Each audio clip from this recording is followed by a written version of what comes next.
Bom dia, pessoal. Obrigada pela presença. Estamos aqui com o Flávio Menezes, nosso gestor, nosso sócio da área de Pipe.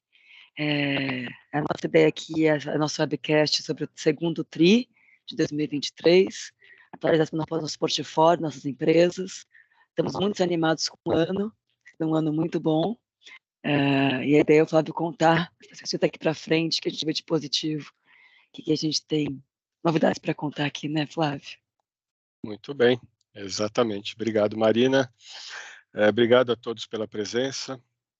Mais um webcast aqui de resultados trimestrais do Fundo Pipe. Eu vou começar compartilhando com vocês uma apresentação do fundo. Só encontrar aqui o...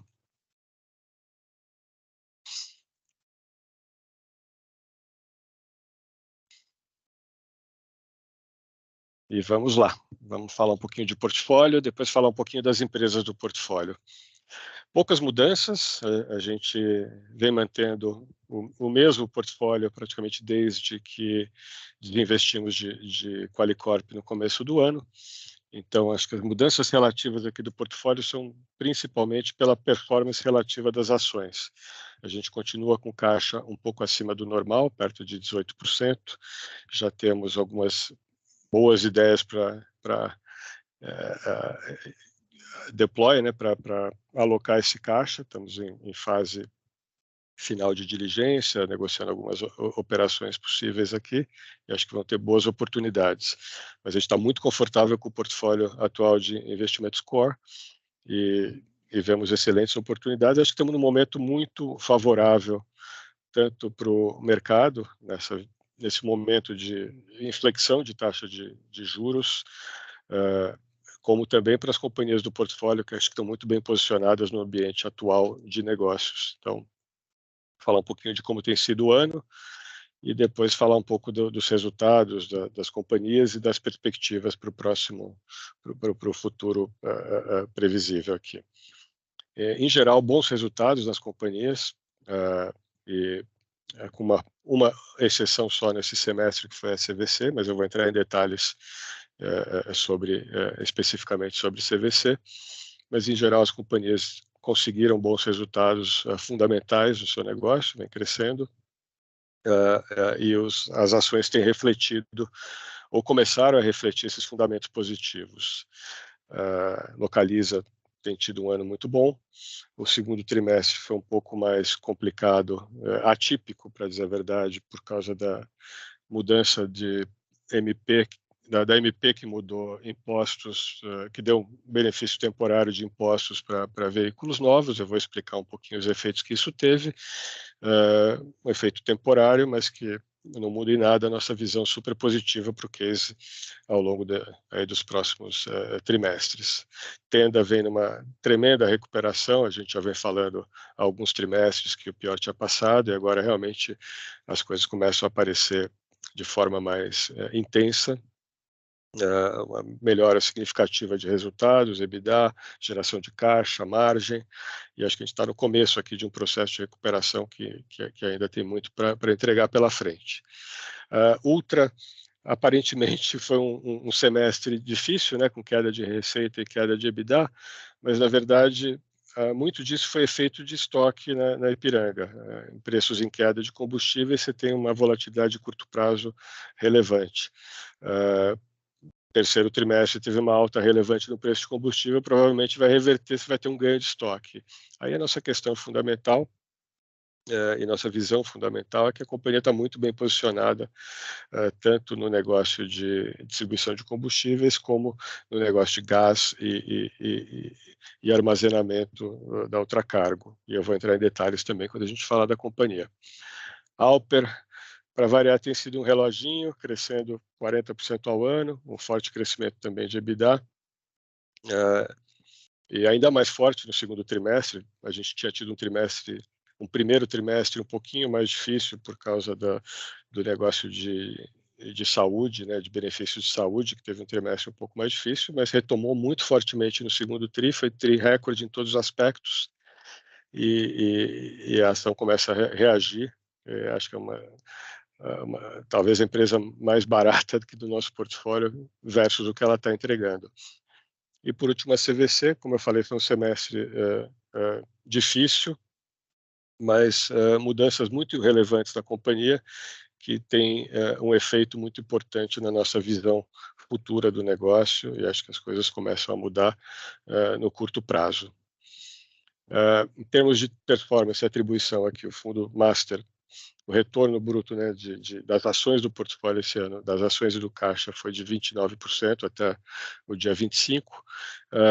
Quase todas as companhias, as mais relevantes, todas contribuindo de forma positiva. O destaque foi Tenda, né, que mais do que triplicou no ano, mas Ultra e Localiza também com uma contribuição bastante relevante. E a única contribuição negativa vindo de CVC, que detraiu cerca de 6%. Foi, como eu falei, um semestre bastante difícil em termos de performance, e que a gente está vendo uma mudança fundamental que pode entrar num ciclo positivo, fazer a companhia entrar num ciclo positivo bastante sustentável. Nosso retorno de longo prazo vem evoluindo positivamente depois do drawdown de mercado e do fundo, né, que a gente teve de 2021 até o final do ano passado, muito em função de taxa de juros e de fluxos negativos para a Bolsa. Foram 2 anos muito difíceis, e esse ano começa um ano muito positivo, e a gente vem tanto do ponto de vista fundamental das companhias quanto até dos preços das ações começam parcialmente a refletir essa evolução positiva. A gente acredita que tem muito a ganhar pela frente. O último ano difícil tinha sido a crise de 14 e 15, né? Onde o mercado caiu bastante, a gente também caiu muito menos, mas caiu. E os anos seguintes, 16 a 19, foram os melhores anos da história do fundo. A gente composto capital acima de 40% de resultado durante esse período. Então, a gente está, acho que, num bom caminho para recobrar o pico do fundo e se conseguirmos entregar os resultados, voltar ao nível de retorno histórico que a gente espera para o fundo.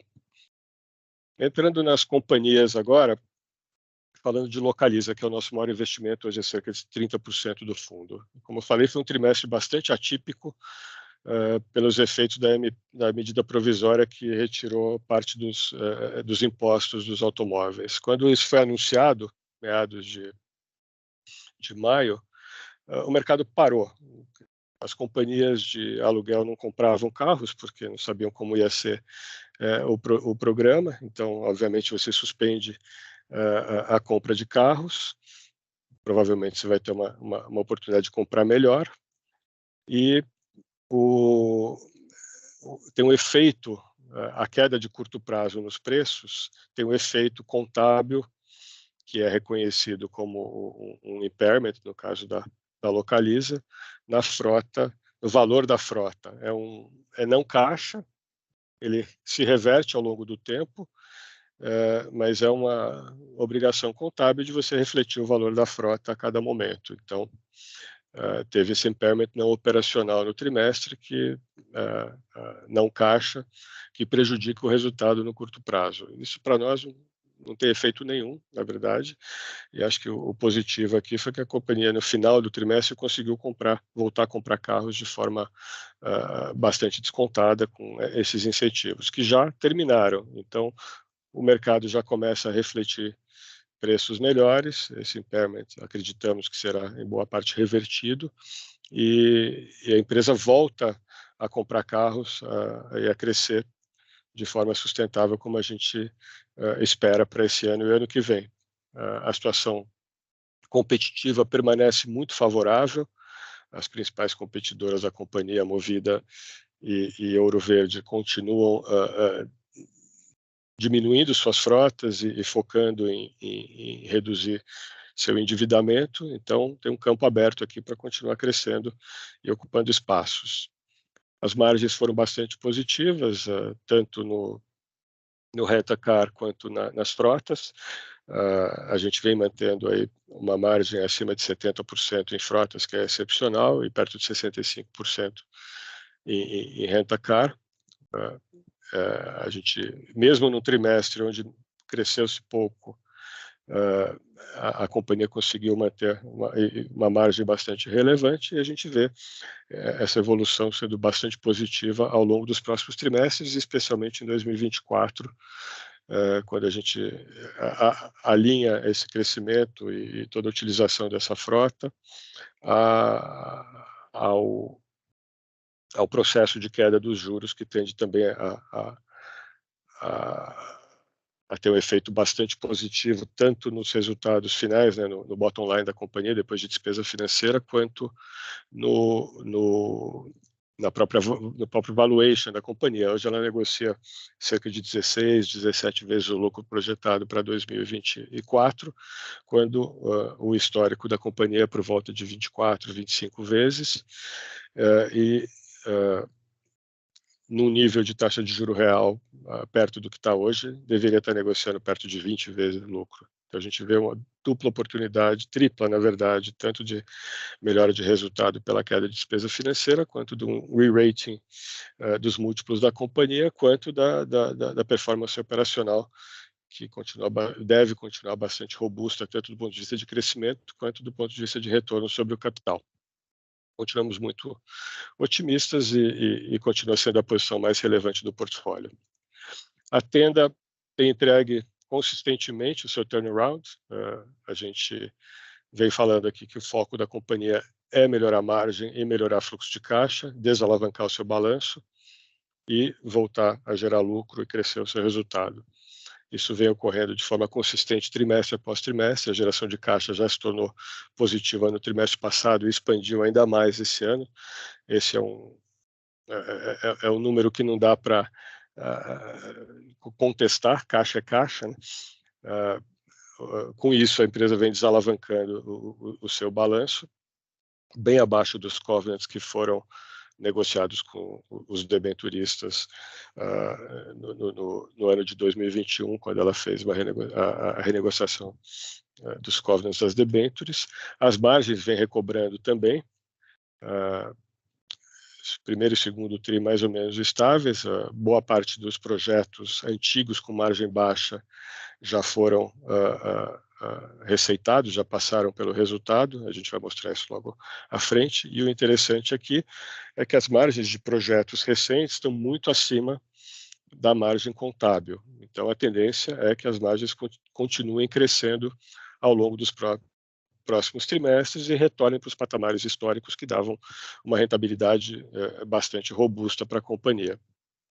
Como a gente pode ver por esse gráfico do meio, ao longo do primeiro trimestre, o percentual de lançamentos anteriores a 2022, portanto com margens mais baixas, vem caindo trimestre a trimestre e deve ser algo em torno de 37% dos projetos receitados ao longo desse ano, ou seja, que passam pela demonstração de resultados da companhia. E isso cai para praticamente 2%, ou quase nada, em 2024, portanto, cada vez menos ao longo dos próximos trimestres a gente tem projetos de baixo retorno e a predominância passa a ser projetos de margem muito mais alta e, portanto, melhor retorno. Isso é decorrência do forte aumento de preços que a gente tem conseguido desde o ano de 2021, principalmente ao longo de 22 e 23, que tem trazido nossas margens de projetos em linha com os melhores momentos históricos da companhia. Além disso, tem 4 pontos super relevantes para a companhia e que começam agora a ser precificados, mas que são muito importantes. Acho que indicam o quão interessante é o momento para a Tenda e quão comprometido esse governo está com o programa de baixa renda.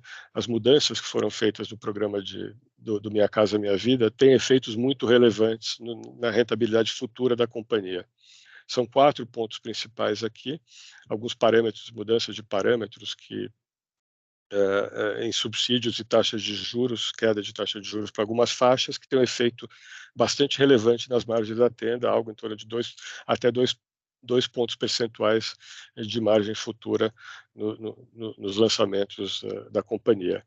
o Price 420, que é a extensão do prazo de financiamento de 30 anos para 35 anos, também tem um efeito importante na margem da empresa, até quase 2 pontos percentuais, porque você tem uma capacidade de pagamento melhor do mutuário, portanto, uma capacidade de repassar custo e preço maior da companhia, aumentar a sua margem para níveis maiores do que os recentes. O terceiro ponto super relevante foi a mudança de impostos. Então, para a faixa 1 do programa, que envolve famílias com renda de até 2.640, que são 60% dos clientes da tenda, a margem, o imposto do setor, que é chamado RET, Regime Especial de Tributação, que é de 4% da receita, ele engloba PIS, COFINS, imposto de renda, ele é cobrado sobre a receita e não sobre o lucro, ele caiu de 4% para 1%. Então, isso tem um efeito bastante relevante no bottom line da companhia, né? A empresa estima aí uma melhora de 0,7% pontos percentuais na margem bruta e até 1,6% na margem líquida da empresa. E, por último, ainda a ser implementado, é o que a gente chama de FGTS Futuro, é a utilização dos 8% de depósitos mensais das companhias em nome do cotista do FGTS para compor a renda. Isso também permite uma melhora na capacidade de financiamento de cerca de R$ 6.000 por mutuário e, portanto, um aumento no comprometimento de renda e uma possibilidade também de aumento de preços e melhora de margem. Então, as coisas vêm indo muito bem até agora. A gente entra numa fase em que os projetos mais lucrativos predominam e tivemos todos esses novos benefícios que tendem a ser bastante positivos e que alavancam ainda mais as margens da companhia no futuro. No caso da Ultra, que é o terceiro maior investimento do nosso portfólio. Como eu falei, Ipiranga, que é a maior empresa das 3 principais empresas da holding, tem evoluído positivamente em vários aspectos operacionais, mas o setor como um todo teve perdas de estoque, principalmente no primeiro e segundo trimestre, que fez com que a margem operacional voltasse para a parte inferior do range histórico. Com a alta de preços recente de combustíveis, isso deve reverter de forma significativa ao longo do terceiro e quarto trimestre. Mas acho que o mais importante aqui é a visão estratégica que a gente tem no negócio, a melhora operacional, tanto do ponto de vista de melhora da rede de postos, maior galonagem, maior produtividade, quanto a parte de logística, mais eficiência logística e principalmente uma situação competitiva bastante favorável para as 3 grandes empresas do setor, a Ultra, a Vibra e a Raízen, dado que a paridade de preços tende a permanecer abaixo dos preços internacionais ao longo dos próximos anos, mantida a política de preços da Petrobras. Isso favorece bastante as empresas maiores, em detrimento das pequenas empresas e da importação de combustíveis, que tornava o mercado muito mais difícil e mais competitivo. Então, acho que o ambiente é bastante positivo para a companhia. E, então, mesmo apesar dessa queda de receita e de EBITDA que ocorreu nesses primeiros 6 meses, a ação vem andando muito bem e acho que ainda continua muito aquém do valuation que o negócio pode ter. Os outros business vêm indo fantasticamente bem, tanto o negócio de gás da companhia vem crescendo o volume e vem crescendo o EBITDA, praticamente mais de 50% de aumento no EBITDA ano sobre ano por tonelada, que acho que a gente atingiu um patamar de resultado bastante relevante, dá um retorno sobre capital acima de 40%. A gente não vê grandes expansões adicionais de margem, mas é um business que gera muito caixa e uma lucratividade muito alta. Então, portanto, tem um retorno sobre o capital bastante alto e gera caixa excedente que pode ser usado para novos investimentos ou para diminuição da alavancagem da companhia. O mesmo se dá na Ultracargo, ela tem uma capacidade de armazenamento que está sendo cada vez melhor utilizada, isso vem aumentando a receita líquida e metro cúbico faturado e vem permitindo a expansão contínua das margens ao longo dos últimos trimestres, então também um crescimento bastante relevante de EBITDA da companhia. E no caso da Ipiranga, como eu já falei, acho que teve um efeito relevante aqui nos 2 primeiros trimestres, que tende a se reverter aí ao longo dos próximos trimestres, e a nossa visão fundamental de longo prazo continua extremamente positiva do ambiente de negócios para o business. A Alper tem sido uma grande alegria ao longo desses anos que a gente tem investido.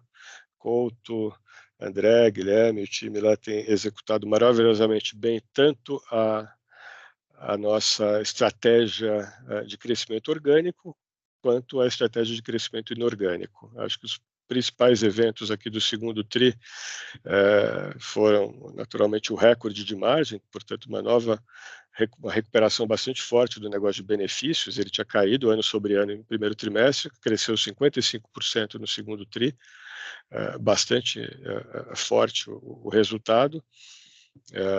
Recorde histórico aqui de crescimento de EBITDA e margens e receita para a companhia. E os outros negócios também vêm crescendo de forma bastante intensa, com exceção do negócio de agro, que esse ano está um pouquinho mais difícil, como o setor inteiro com queda de preço de commodities e tudo mais. Uma parte disso é atraso na contratação de seguro, e uma parte reflete um pouco também a própria dinâmica do setor. É pequeno, é estratégico para a gente, e a gente tem uma visão de longo prazo muito interessante para esse segmento, mas é o único ofensor aqui nesse trimestre. E muito importante também foram 2 novos M&As anunciados ao longo do segundo TRI, ou logo depois do segundo TRI. Um deles bastante relevante, da TRR, é o maior M&A que a gente fez na companhia, na gestão aqui do Couto e do time. Então, M&A super relevante para a companhia. A gente está falando aqui de um negócio de praticamente 100 e poucos milhões de reais de deployment de capital, e um crescimento bastante relevante para o ano que vem. Essa companhia tende a adicionar sinergias muito relevantes para a gente em diversas áreas de negócio. Então, um crescimento muito forte, crescimento contratado continua muito bom, e a empresa tem um pipeline aí bastante razoável, bastante interessante de novas aquisições, e continuar executando de maneira excepcional o que vem sendo feito até agora. E a tendência aqui é que a gente continue ganhando margem ao longo do tempo e ganhando alavancagem operacional nos nossos resultados aqui da Alper. Por último, a CVC. Foi um trimestre bastante difícil, crescimento praticamente zero. A gente passou por um processo de renegociação de debêntures, que foi bastante duro, bastante difícil.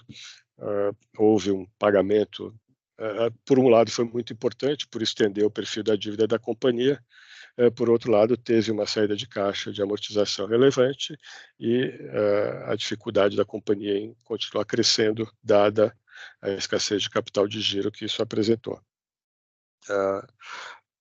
Acho que um dos grandes pontos aqui relevantes foi o sucesso do follow-on executado pelo novo time, né? A gente já tinha comentado com vocês a mudança de CFO. A gente indicou o Carlos, que foi o Volleweber, foi nosso CFO na Locamérica e teve um papel super importante nesse que foi o nosso melhor investimento desde o início do fundo. Ele foi para a CVC, está fazendo um trabalho já excepcional na companhia, e a entrada do Godinho e a volta da família Paulos através do Family Office e do Gustavo Paulos, que entra no conselho, e ancorando também esse follow-on, quer dizer, trazendo a confiança de volta e um time muito, muito, muito bom que foi montado pelo novo CEO, Fábio Godinho, um cara que já esteve na CVC no passado 2 vezes, conhece profundamente a companhia, tem uma experiência longa de mercado de turismo, foi CEO da maior cadeia de hotéis do país, e fez um turnaround e vendeu a companhia, foi CEO de uma companhia aérea, Webjet também, também cresceu a companhia e foi vendida para a Gol. Então tem uma experiência muito grande em em turnarounds, um profundo conhecimento do mercado e entrou com, eu gosto de falar, com os 2 dedos na tomada aqui, já trabalhando muito fortemente, tanto no crescimento, voltar ao crescimento forte da companhia, especialmente no negócio de consumidor, e depois eu vou falar um pouquinho do porquê que a gente perdeu um pouco de market share no mercado de consumo e por que isso deve mudar, mas também uma forte racionalização das despesas da companhia, e isso nos permitirá evoluir bastante positivamente, tanto do ponto de vista de retomada do crescimento, agora com a estrutura de capital muito mais robusta, mas também um corte bastante relevante de despesas que permite a empresa se tornar lucrativa mais rápido. Então, a gente está falando aqui de retornar a uma expansão das lojas, melhorar same-store sales, né, vendas das mesmas lojas, ganhar produtividade, mix de produtos e um foco em melhorar o take rate da companhia, quer dizer, produtos mais nobres, com maior margem, e com isso não só ganhar no top line, né, no crescimento da receita, mas também, através da redução de despesas, diminuir o break-even e poder alavancar a geração de caixa da companhia e voltar a dar lucro e finalmente dar retorno para o investidor de equity, né? Então, o time entrou há pouco tempo, a gente tem acompanhado muito de perto, o novo conselho está se formando, deve ser eleito na próxima AGE. A gente está muito feliz com as primeiras semanas, aí, meses dessa nova gestão, e acho que os resultados a gente acredita que virão, e a realidade é que o valor hoje da CVC não reflete nenhuma melhoria, pelo contrário, a empresa está no seu menor valuation histórico, e é um show me story, né? A gente tem que entregar para o mercado reconhecer. Então, acho que a gente está num ponto que é parecido com o que a Tenda estava há 1 ano e meio atrás, 1 ano atrás, um plano bem concebido, um time muito bom para executar, mas uma história difícil, recente, que precisa ser retomada e que a gente acredita bastante que esse time tem a capacidade para entregar o que precisa ser entregue. Acho que o mercado vai reconhecer isso na medida em que isso seja entregue. Então, nos mantemos bastante confiantes no case de CVC. Acho que isso era o que eu tinha para falar em relação ao portfólio. Eu passo aqui a palavra para a Marina para falar um pouquinho de algumas evoluções aqui importantes. A gente vai ter um evento hoje à tarde. E eu fico também à disposição para perguntas que vocês podem fazer pelo chat ou pelo Q&A. A gente pode aprofundar qualquer tema aqui das companhias ou do portfólio. Obrigada, Flávio. Obrigada foi uma ótima explicação, super completa. As dúvidas agora para as pessoas. Pessoal, a gente vai ter hoje um café da tarde, às 5h30, no Rubaiá, para os nossos investidores. A ideia é contar um pouquinho de como está nosso time evoluindo ao longo do tempo e trazer um pouquinho de perspectivas no cenário de equities. Então, queria reforçar o convite de todos convidadíssimos, 5h30 da tarde, hoje no Rubaiá. Receberão por e-mail, quem não confirmou a presença e puder estar com a gente hoje à tarde, seria um grande prazer recebê-los também. Uma overdose de pipe, mas por bons motivos. E lá a gente vai estar, obviamente, à disposição, vamos contar um pouquinho das evoluções, e também ficar à disposição para bater papo one-on-one ou com quem tiver dúvidas e quiser conversar. Então, agradecemos muito a presença, acho que não temos muitas perguntas aqui. Eu reforço que a gente está, acho que num momento muito positivo para as companhias do portfólio, tanto do ponto de vista de negócios, né, competitividade, gestão e evolução dos negócios, quanto até do ambiente de cenário macroeconômico, que é vento de cauda. Acho que tem um fator super importante, que é a virada do ciclo de juros. Já teve, obviamente, algum efeito esse ano, né? A queda das taxas longas de juros já levantou um pouquinho o mercado. A gente teve um resultado bastante positivo, perto de 30% já de retorno em 6 meses, ou mais para 4 meses, o que é bastante positivo, mas é muito pouco perto do que a gente acredita e do que a gente vê de retorno implícito nas taxas internas de retorno dos fluxos de caixa das companhias do portfólio. E elas continuam muito, muito descontadas em termos de múltiplos, em termos de valor presente dos fluxos de caixa futuros. Então, acho que está num momento bastante positivo, muito semelhante ao que a gente estava lá em 2015, 2016, quando saiu daquela crise, com a diferença de que o nosso PIB está crescendo. Temos discussões macro relevantes, tem todas as questões de uma mudança de governo e de questões fiscais e tudo mais, uma reforma tributária vindo pela frente, ainda bastante incerta, mas a gente não está aqui para prever o futuro macro, e sim posicionar e ajudar as companhias a ser muito competitivas em qualquer cenário que seja. Então, acho que o cenário hoje é muito mais favorável e tem um caminho muito mais favorável do que a gente viveu nos últimos anos e meio, né, ou mais até, porque a pandemia também não foi fácil para ninguém, embora o mercado tenha recuperado muito rápido. Então, a gente agradece muito a confiança, acho que estamos num momento muito positivo e acredito que nos próximos trimestres vamos continuar trazendo evoluções positivas aqui das companhias do portfólio. Reforço o convite da Marina, estaremos hoje à tarde com quem puder vir nos encontrar, e foi um prazer estar com vocês mais um trimestre. E de quinta a sábado na Expert, então quem estiver por lá, venha no nosso stand, vai ter muita coisa legal para vocês. Perfeito. Muito obrigado. Um abraço a todos e muito obrigado de novo.